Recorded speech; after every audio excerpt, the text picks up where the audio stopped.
কবির ভাষায়, ফোটে যে ফুল আধার রাতে, ঝরে দোলায় ভোরবেলাতে। আমাদের এই জীবনটাও কি সেই ফুলের মতো ক্ষণস্থায়ী নয়?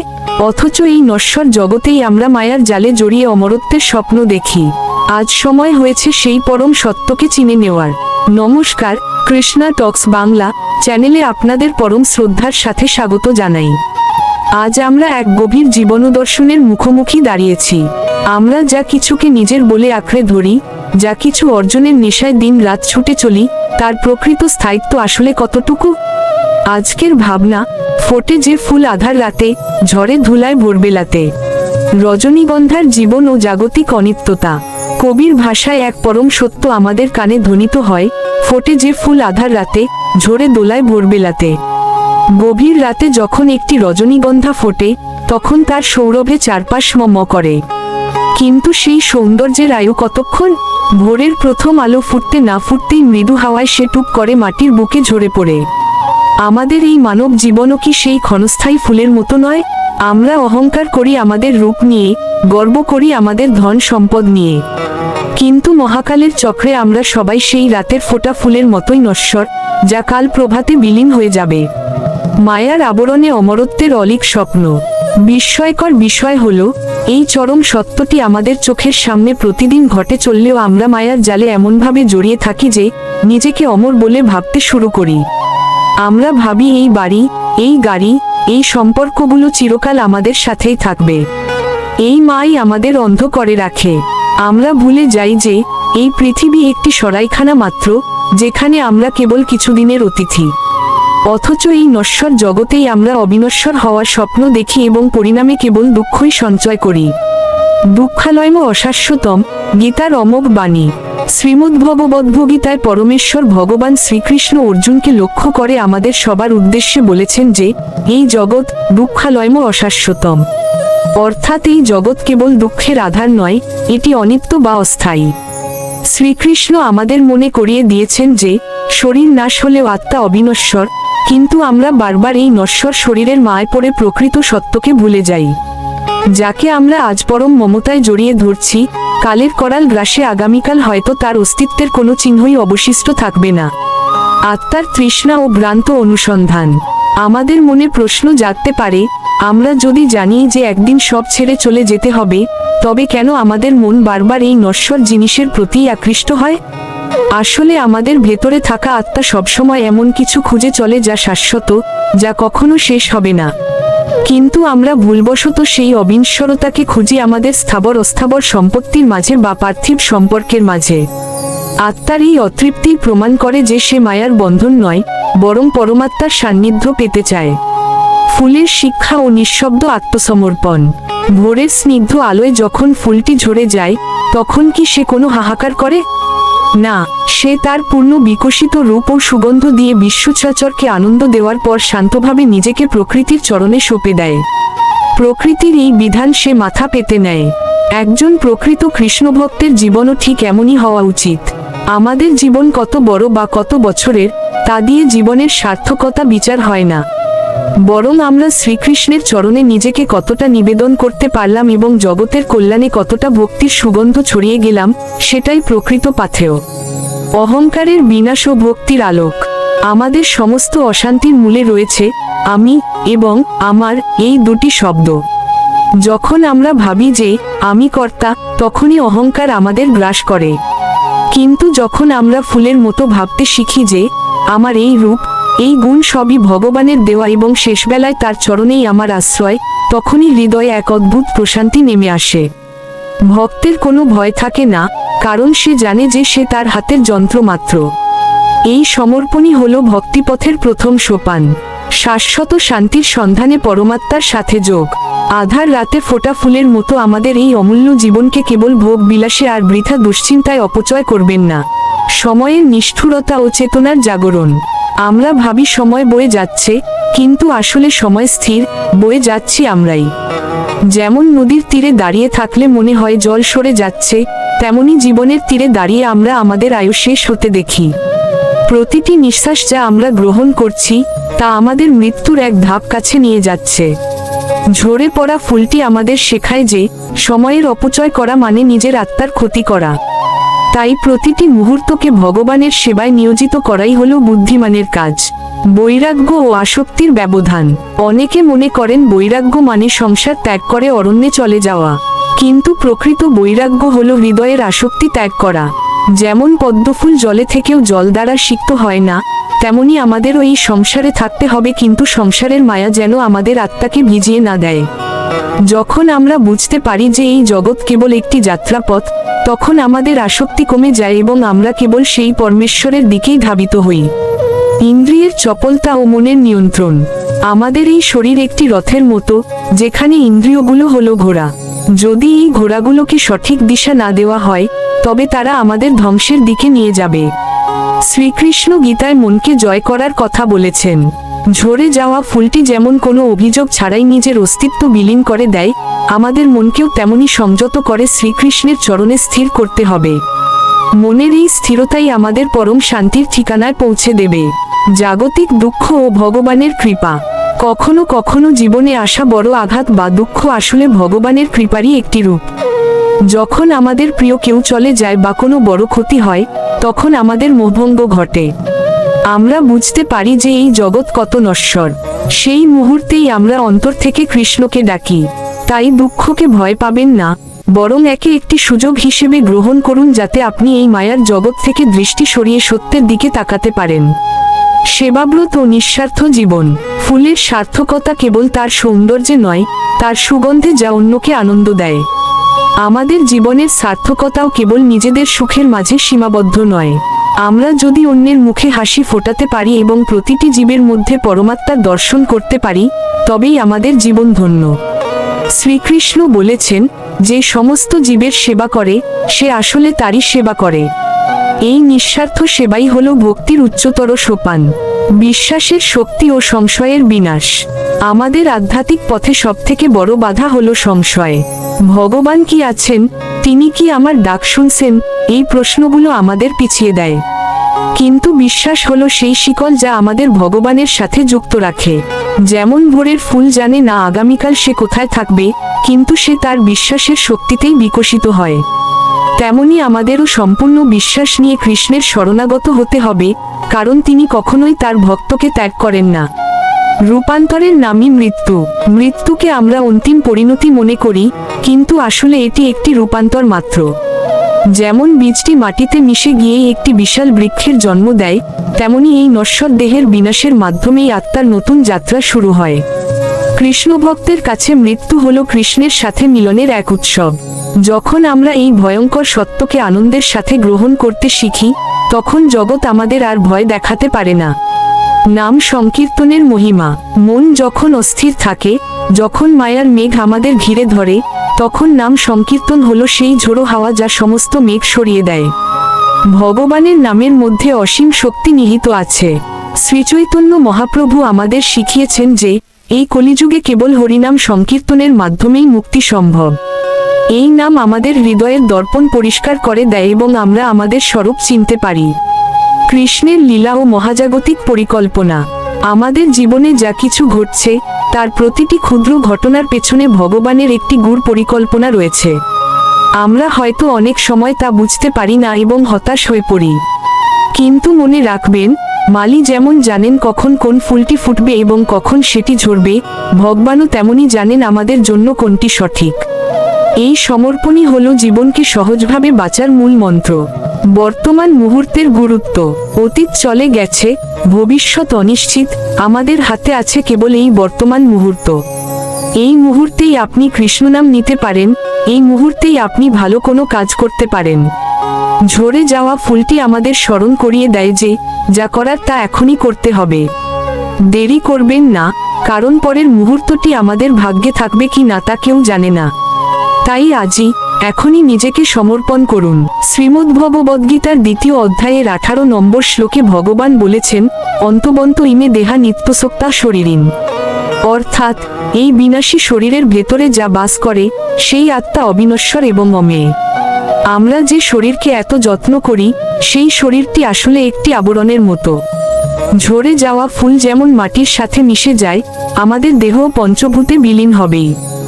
এই ধ্রুব সত্যটি বুঝতে পারলেই আমাদের ভেতর থেকে মৃত্যুর ভয় দূর হয়ে যায় এবং আমরা সত্যের পথে অগ্রসর হতে পারি। কাম ও ক্রোধের বিনাশ। আমাদের জীবনের অস্থিরতার মূল কারণ হল কাম এবং ক্রোধ। গীতায় শ্রীকৃষ্ণ সতর্ক করেছেন যে অতিরিক্ত আসক্তি থেকেই কামনার জন্ম হয় এবং কামনা পূর্ণ না হলে ক্রোধের সৃষ্টি হয়। ঝরে যাওয়া ফুল আমাদের শেখায় যে কোনো কিছুতেই অতিরিক্ত আসক্তি রাখা উচিত নয়। যখন আমরা কোনো কিছুকে নিজের বলে দাবি করি তখনই আমরা দুঃখের জালে জড়িয়ে পড়ি। তাই আসক্তি ত্যাগ করে ভগবানে মনোনিবেশ করাই হলো প্রকৃত বুদ্ধিমানের কাজ। স্থিতপ্রজ্ঞ হওয়ার সাধনা।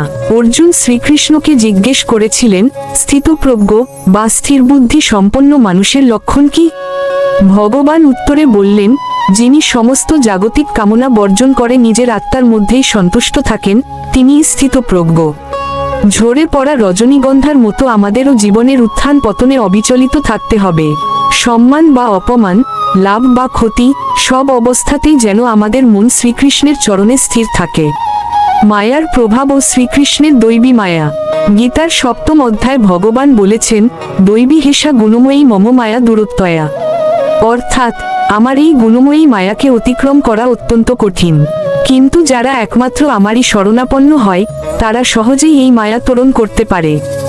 আমরা মায়ার বশবর্তী হয়ে ভাবি আমরাই সব করছি, কিন্তু আসলে আমরা প্রকৃতির গুণের দ্বারা পরিচালিত হচ্ছি।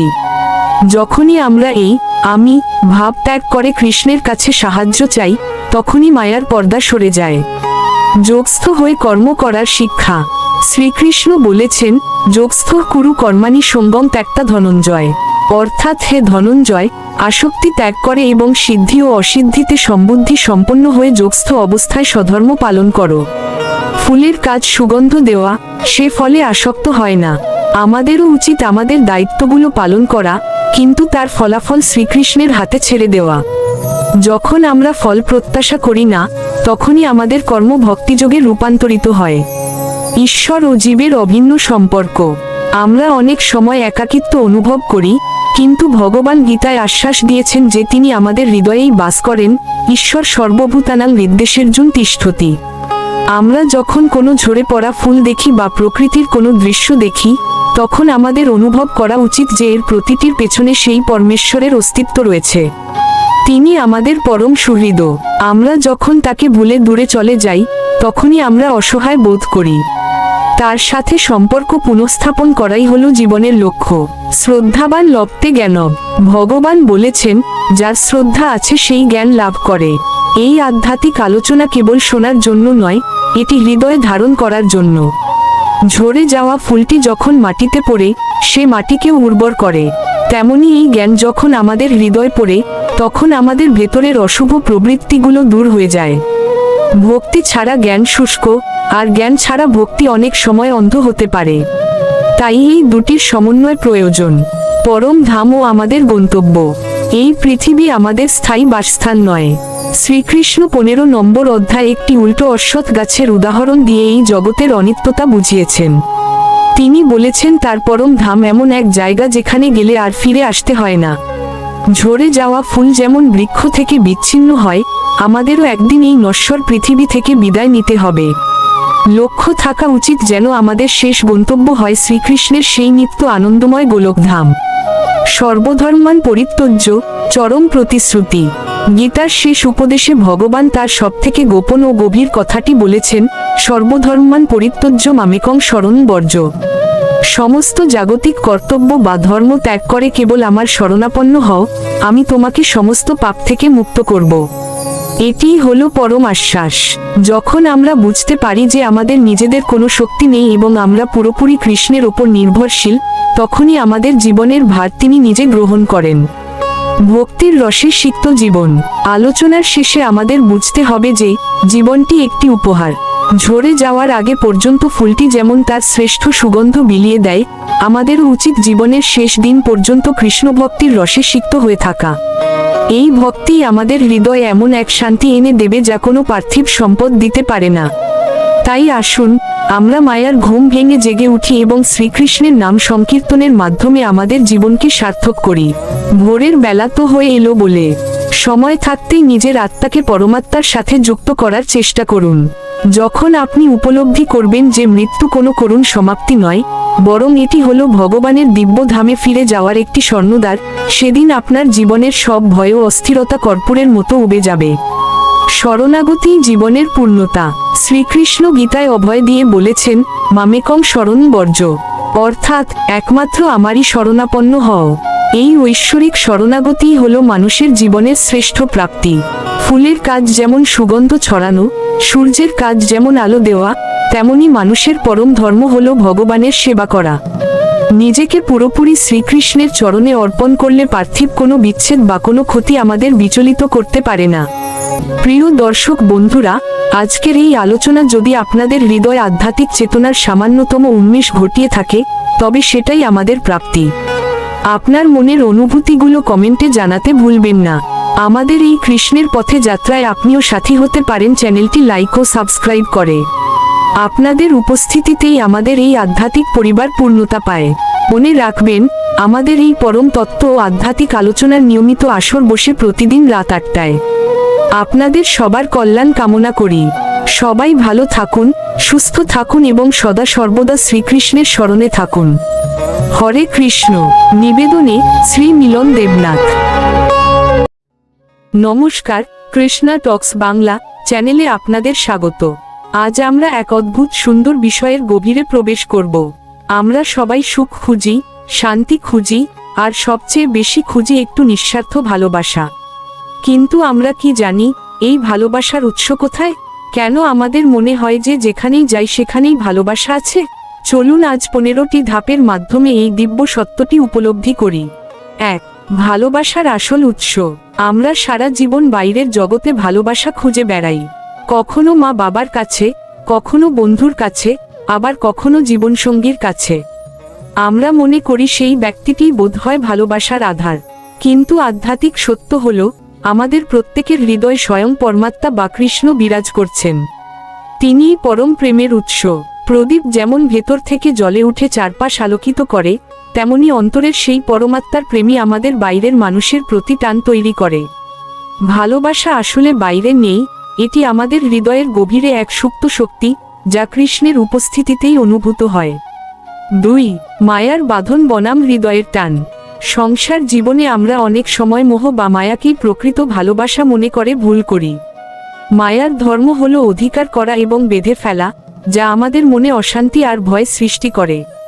কিন্তু হৃদয়ের আধ্যাত্মিক টান হলো সম্পূর্ণ আলাদা। এটি আমাদের মুক্ত করে। যখন আপনি শ্রীকৃষ্ণের প্রতি টান অনুভব করবেন, তখন দেখবেন আপনার চারপাশের মানুষের প্রতি আপনার ভালোবাসা আরও পবিত্র হয়ে উঠেছে। কারণ তখন আপনি কাউকে অধিকার করতে চাইবেন না, বরং সবাইকে ভগবানের অংশ মনে করে নিঃস্বার্থভাবে ভালোবাসতে শিখবেন। 3. রূপ ভিন্ন কিন্তু সত্তা এক। একটু চিন্তা করে দেখুন, একটি স্বর্ণের দোকানে কত রকমের গয়না থাকে, কানের দুল, হার, আংটি। সবগুলোর নাম আলাদা, আকৃতি আলাদা, কিন্তু সবকিছুর মূলে তো সেই একই সোনা। ঠিক তেমনি এই জগতের কোটি কোটি মানুষের রূপ আলাদা হতে পারে, ভাষা আলাদা হতে পারে, কিন্তু সবার ভেতরে থাকা চেতনার উৎস সেই এক পরমেশ্বর। যখন আমরা এই সত্যটি বুঝতে পারি, তখন কারোর প্রতি ঘৃণা থাকে না। আমরা সবার মাঝে সেই একই দিব্য সত্তাকে দেখতে পাই, যা আমাদের হৃদয়ের টানকে সর্বজনীন করে তোলে। 4. যেখানেই যাই সেখানেই ভগবান। আমরা মনে করি ভগবান শুধু মন্দিরে বা বিগ্রহের মাঝেই সীমাবদ্ধ। কিন্তু যখন আপনি ভক্তির চশমা পরে জগৎকে দেখতে শুরু করবেন, তখন দেখবেন মন্দির থেকে শুরু করে আপনার চলার পথের প্রতিটি ধূলিকণায় তার হাতের ছোঁয়া রয়েছে। আপনি যেখানেই যাচ্ছেন, হোক তা কর্মক্ষেত্র বা ভ্রমণের কোনো স্থান, সবখানে আপনি তার দেওয়া মমতা আর সুরক্ষা অনুভব করবেন। প্রকৃতি, মানুষ আর পরিবেশের মাধ্যমে তিনি প্রতি মুহূর্তে আপনাকে তার ভালোবাসার কথা জানান দেন। 5. মায়ে জড়িয়ে যাওয়ার সার্থকতা। সংসারে মায়ে জড়ানো সবসময় নেতিবাচক নয়। যদি সেই মায়া আপনাকে বারবার পরমেশ্বরের কথা মনে করিয়ে দেয়, তবে সেই মাই আশীর্বাদ। আপনি যখন আপনার পরিবারকে ভালোবাসেন এবং মনে করেন যে আপনি আসলে ভগবানের দেওয়া কিছু পবিত্র আত্মার সেবা করছেন, তখন সেই ভালোবাসাই হয়ে ওঠে ভক্তিযোগ। সেবার এই মনোভাব থাকলে মায়া আপনাকে নিচে নামাবে না, বরং হৃদয়ের টানকে আরও উন্নত করে তুলবে। 6. প্রিয়জনের আড়ালে শ্রীকৃষ্ণ। সন্তান যখন হাসে মা আনন্দ পান, বন্ধুর বিপদে বন্ধু এগিয়ে আসে। এই যে মানুষের প্রতি মানুষের গভীর টান, এর আড়ালে কিন্তু সেই পরমাত্মাই লুকিয়ে আছেন। আমরা অবচেতনে মানুষের ভেতরের সেই কৃষ্ণ অংশটিকেই খুঁজি। এই বোধটি যদি আমাদের হৃদয়ে গেঁথে যায়, তবে আমরা জীবনে কখনোই নিজেকে একাকী মনে করব না। আমরা বুঝব যে প্রিয়জন দূরে থাকলেও তাদের মাধ্যমে পাওয়া সেই পরম প্রেম সবসময় আমাদের সাথেই আছে। 7. কষ্টের মাঝেও ভালোবাসার দর্শন। জীবন সবসময় কুসুমাস্তীর্ণ হয় না। কখনো কখনো মেঘের মতো দুঃখ আমাদের ঘিরে ধরে, কিন্তু সেই অন্ধকারের মাঝেও যখন সম্পূর্ণ অপরিচিত কোনো মানুষ হঠাৎ সাহায্যের হাত বাড়িয়ে দেয়, কিংবা কোনো তুচ্ছ ঘটনা আমাদের মনে আশার আলো জাগায়, জানবেন সেটি শ্রীকৃষ্ণেরই করুণা। তিনি অন্য কোনো মানুষের রূপ ধরে এসে আমাদের জানিয়ে দিয়ে যান যে তিনি আমাদের ত্যাগ করেননি। কষ্টের সময়ও এই ভালোবাসার স্পর্শ পাওয়াই হলো পরম উপলব্ধি। 8. নাম ও গুণের প্রতি অনুরাগ।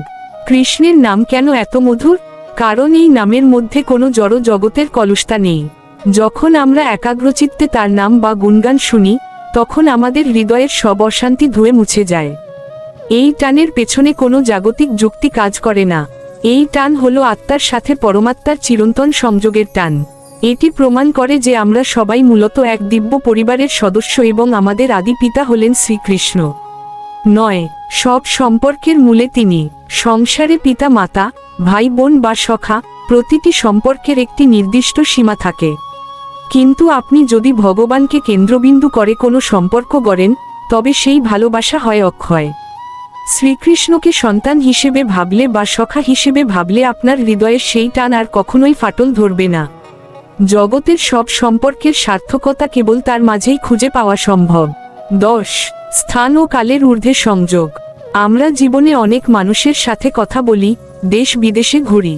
আমাদের মনে হতে পারে স্থান বদলে গেছে, সময় বদলে গেছে, কিন্তু আমাদের মনের ভেতরের সেই আদি তৃষ্ণা, একটু সত্যিকারের শান্তি আর ভালোবাসা পাওয়ার আকুতি, তা সবসময় একই থাকে। এই তৃষ্ণা আমাদের মনে করিয়ে দেয় যে আমরা যেখানেই যাই না কেন, আমাদের আত্মার আসল আশ্রয় কিন্তু সেই পরম সত্যেই নিহিত। 11. নিঃস্বার্থ সেবার শক্তি। যখন আপনি কোনো কাজ করেন এবং সেই কাজের ফল ভগবানের চরণে অর্পণ করেন, তখন সেই শ্রম আর আপনার কাছে বোঝা মনে হবে না। নিঃস্বার্থ ভালোবাসা দিয়ে করা যে কোনো কাজ হৃদয় এক অপার্থিব আনন্দ বয়ে আনে। এই সেবার মনোভঙ্গি থাকলে কাজ করতে করতে আপনি ক্লান্ত হবেন না, বরং আপনার মনে হবে আপনি ভগবানের সেবায় নিয়োজিত আছেন। এই ভাবটি জীবনকে সার্থক করে তোলে।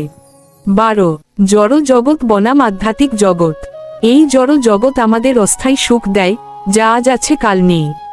কিন্তু আমাদের আত্মা সবসময় এমন কিছু খোঁজে যা চিরস্থায়ী, যাকে বলা হয় অমরত্বের পথ।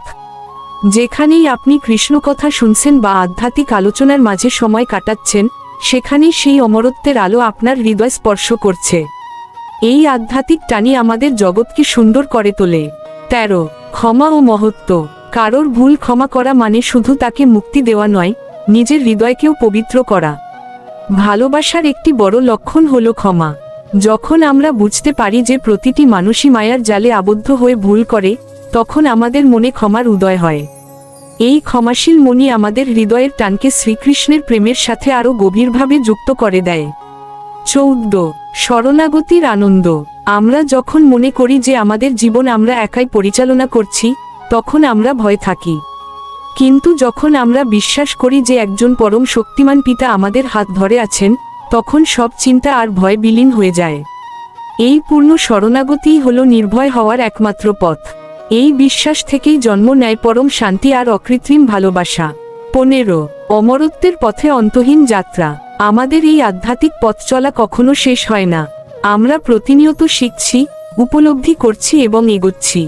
যেখানেই যাই, যার সাথেই কথা বলি, সবকিছুর শেষে সেই এক পরম শান্তিতেই আমরা ফিরে যেতে চাই। এই চমৎকার উপলব্ধিই আমাদের জীবনের শ্রেষ্ঠ সম্পদ এবং অমরত্বের পথে আমাদের প্রধান পাথেয়। এই আলোচনাগুলি যদি আপনার মনে বিন্দুমাত্র শান্তি বয়ে আনে, তবে তা আমাদের পরম সার্থকতা। আজকের এই আলোচনাটি কেমন লাগলো তা কমেন্টে জানাতে ভুলবেন না। প্রতিদিন রাত 8টায় আমাদের মূল ধর্মীয় আলোচনা শুনতে ভুলবেন না। সাবস্ক্রাইব করে আপনার প্রিয়জনদের সাথে এই দিব্য জ্ঞান ভাগ করে নিন। নিবেদনে শ্রী মিলন দেবনাথ।